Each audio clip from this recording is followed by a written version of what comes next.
Okay, I've been working on these carburetors, the Zenith Design ones, for a while and trying to clean them up. If you see earlier in the videos, they were very rusty, like they sat in a bucket of water for 50 years. And I finally got them pretty cleaned up, and you know, it's cast iron, so you have to get them to where it'll take some paint. So this is the Zenith 1.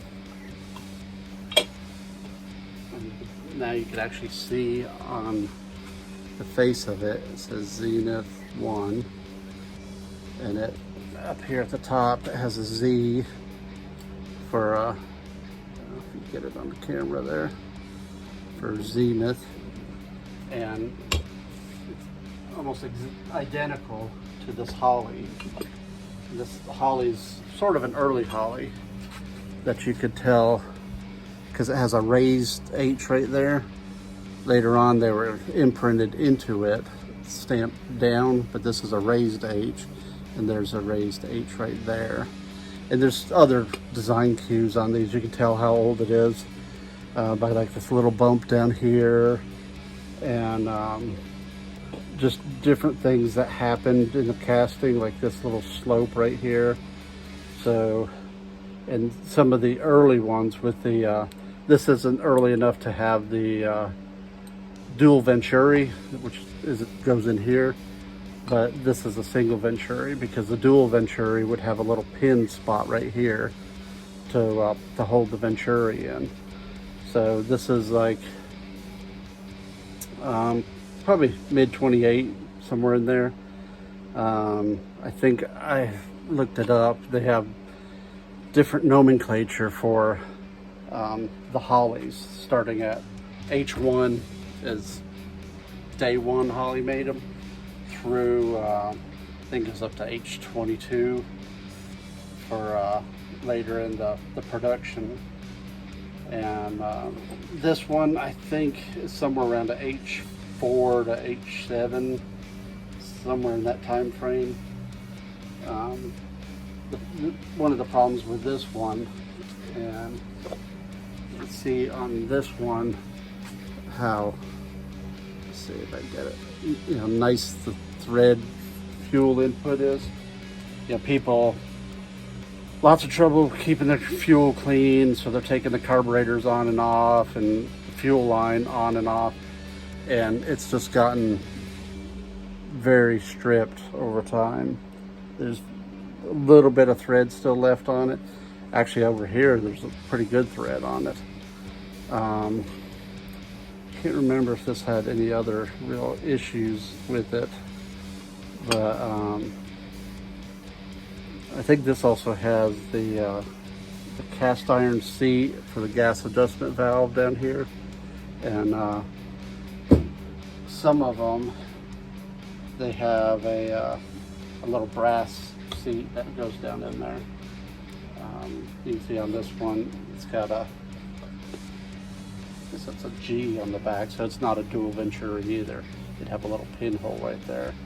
It's a Zenith 1, which they started out as Zenith, and then Ford wanted to be able to tell them apart, so they no longer were H and Holly. They were Zenith 1 from Zenith Manufacturing in Detroit to Zenith 2, which were actually made by Holly, and then the Zenith, and it would be stamped like this with Zenith 2 on it on the bowl. And then the Zenith 3 were actually made by Ford when he needed even more carburetors than those two companies were providing. He manufactured his own, and those were the Zenith 3s. So his would have like a Zenith 3 on there for Henry Ford's carburetor, but they're interchangeable. Like I could take this and set it on there. The Judges wouldn't like that because this is a Holly bottom and a Zenith top, but it would work. So their parts are interchangeable, except if you get to a carburetor fanatic that really knows their carburetors, they would point that out that it's incorrect. So where I'm at with these is cleaning them up, and if you use this Rust-Oleum appliance epoxy, and this one is where does it say right here? It's black in color. You can tell by the lid, but it says appliance epoxy on it. The epoxy paint, the gasoline won't break it down, so that if you want to do something to your carburetor to keep them from rusting back through, if you paint them with this paint, it'll protect it from rusting, but it'll also keep it from the gasoline breaking down the paint. So that's why you use the epoxy paint instead of just, I have just regular mineral-based black Rust-Oleum paint, but if you spill gasoline on it, it'll start breaking down your paint. So anyways, that's where I'm at with these. Is I'm got them about as clean as they're going to get. Got the jets out of them, which was a fight, and I think what I'm going to do is clean them up a little bit and probably mask off or plug off the ports so that we don't have issues with getting the epoxy paint in there and then them not wanting to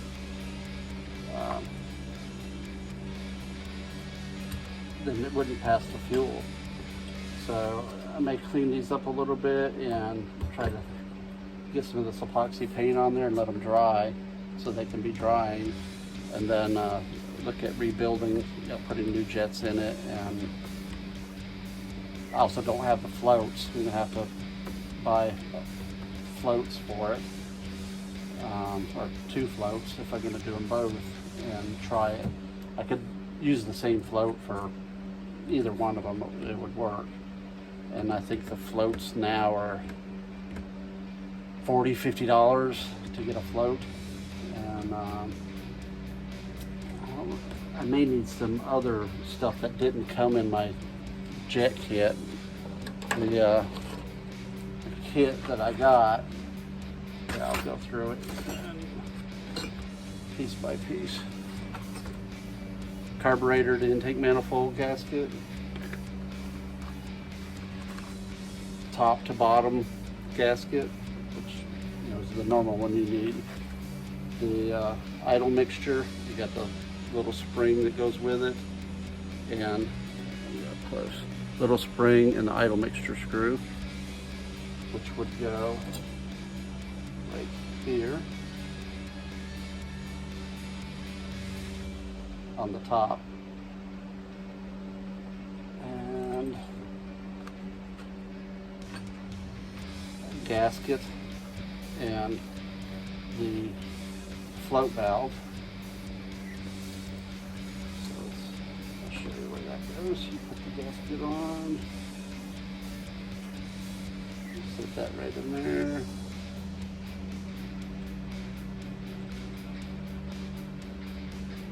And you got a little valve, which if the float's hanging on these little pegs, it would stop the fuel.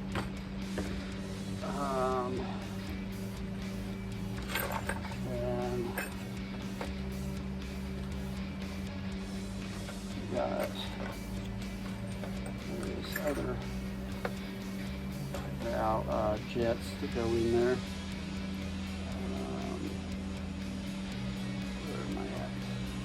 This is the Zenith.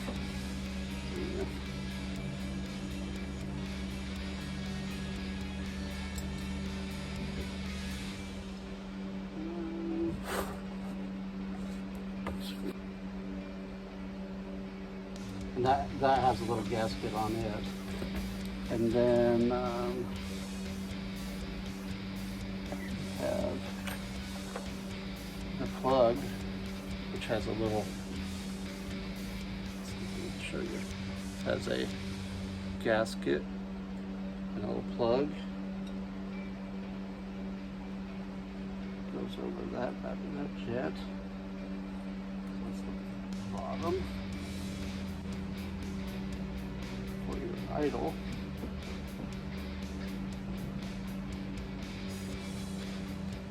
Goes right there,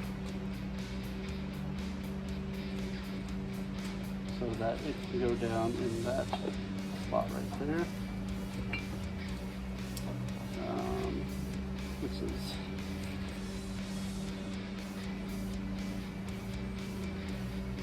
that.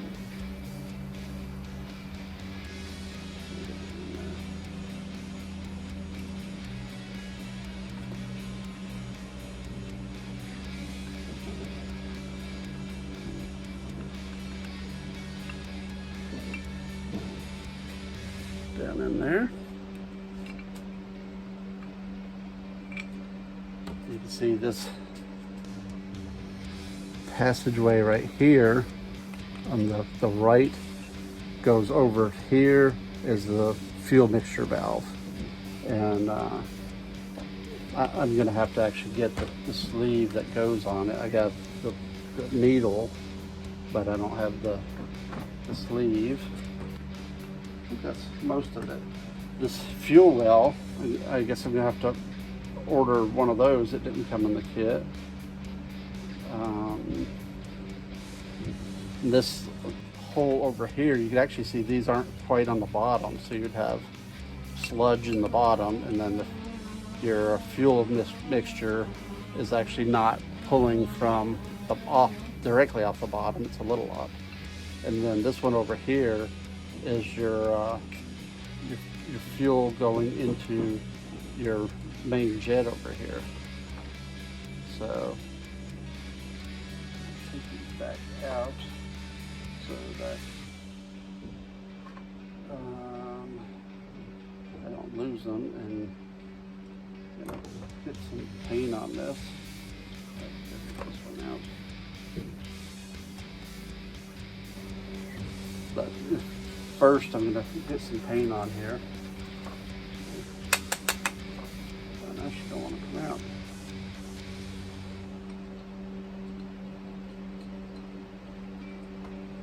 There she goes. And I got this thing stuck in there. One of my gaskets is stuck down in there. There we go. You want to make sure you get the old gaskets out, so you're not doubling up on your gaskets. Put this one in here. And I've been cleaning this one for weeks. So I've got it pretty clean in there. I don't know if I can, during post editing, I can pull up put a little, or maybe up here, the before and after. And then once I get this epoxy paint on there, it'll look nice and clean and won't rust. Mostly won't rust. So that's the gasket kit I have, but as you can see, I'm going to have to get right here is a fuel well that goes in there, and then your, I already took it off, your idle jet dips down in there, and then your idle mixture screws up here. I don't know if you can see it on here. If you look very carefully, let's see, where is it? It's right there. I don't know if you can get it on the camera or not. There's a little port right there. So when you plug over this and blow, or plug over this one and blow air into there, into this slot right here, plug that, get air into that, you should have air coming out that little side port. That's where your idle fuel comes from. So you need to make sure when you're cleaning it, maybe if I get a light in there.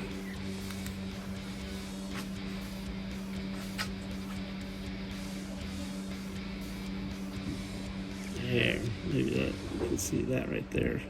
See that little round hole right there? That's where your idle fuel mixture comes in. So you need to make sure that port is cleaned and open. You should be able to, what I did was use WD-40 with a nozzle, spray into your fuel mixture here, and it should come out right there in that hole. And then if you put fuel into that hole, and you can actually see it, if I put the flashlight on it, this first port right there, which is where your idle fuel comes in, they call it a fuel well because it feeds the idle fuel, but it also, I don't know if you can really tell, this other jet right there, it feeds it also. So if that passage is clogged, or if that jet is clogged, then you'll have a lot of problems, because it feeds the idle, feeds the main jet and the compensator jet. And then make sure, you can kind of tell that one's, because it's just straight through right there, or right there. And then, the center hole right there, this center hole is just where the bolt goes through and holds it together. So I think that's one,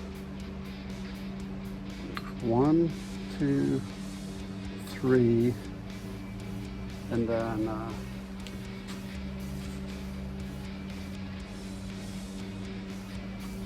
your idle mixture up here. The center right here is where the bolt actually bolts it together. So it should be threaded, and check the threads on it, clean them out, or lightly use a tap and clean them out so you don't strip it. This is obviously where your fuel inlet comes through, and well, actually your fuel goes this way, and then your filter device screen goes here, but you should be able to look through there and get it nice and clean. I got it pretty clean. So that's about it. Yeah, the other things is the shafts and the butterfly shafts, like on this for the throttle shaft, and the shaft on this one for the choke. Right there, it goes all the way through. But you need to check the fitment of the shafts.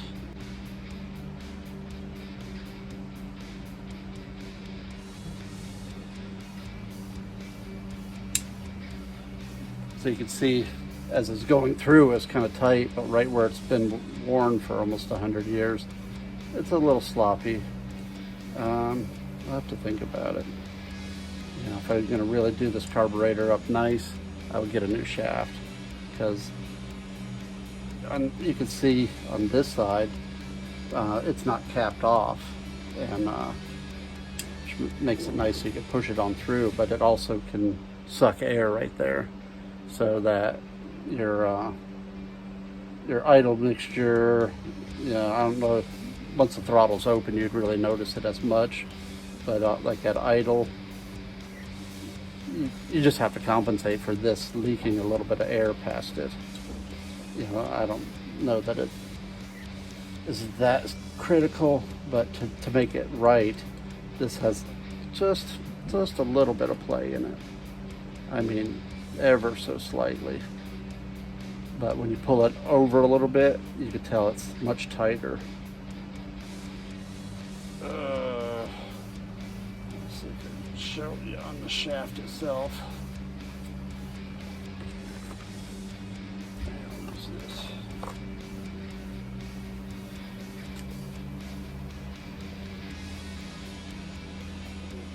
When you look at the shaft itself, you see this section right here is worn, and over here is worn. So it's a little thicker through here, but I mean just slightly, ever so slightly worn. And the other shaft for the choke rod. And this one's not as near as critical as the other one. So as long as it's not flopping around bad, it's fine. Anyways, I'm gonna get these cleaned up and get them painted.